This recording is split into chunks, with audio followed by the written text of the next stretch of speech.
kuyakumbuka mauti ni katika yale ambayo yatakusaidia wewe kuandaa zawadi, kuandaa akiba itakayokusaidia kesho mbele ya Allah tabaraka wa taala, kwa kuipata pepo na kuwekwa mbali na moto jahannam.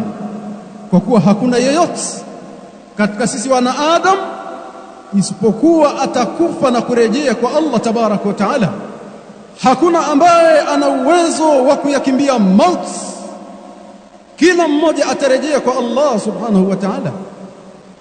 Anasema subhanahu wa ta'ala, kullu nafsin dha'iqatul maut wa innama tuwaffawna ujurakum yawmal qiyamah faman zuhziha 'anil nar wa udkhila al-jannata faqad faz wama al-hayatud dunya illa mata'ul ghurur.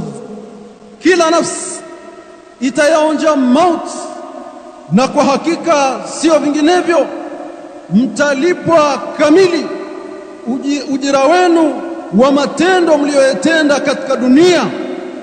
Na yule ambaye atawekwa mbali na moto wa jahannam, akaepushwa na moto wa jahannam na akaingizwa katika pepo ya Allah subhanahu wa ta'ala, huyo ndiye aliyefuzu mbele ya Allah tabaraka wa ta'ala. Ni yule ambaye ameepushwa na moto wa jahannam na akaingizwa katika pepo ya Allah subhanahu wa ta'ala. Utayapata haya kwa kufanya amri za Allah subhanahu wa ta'ala na kukujiweka mbali na makatazo ya Allah tabaraka wa ta'ala.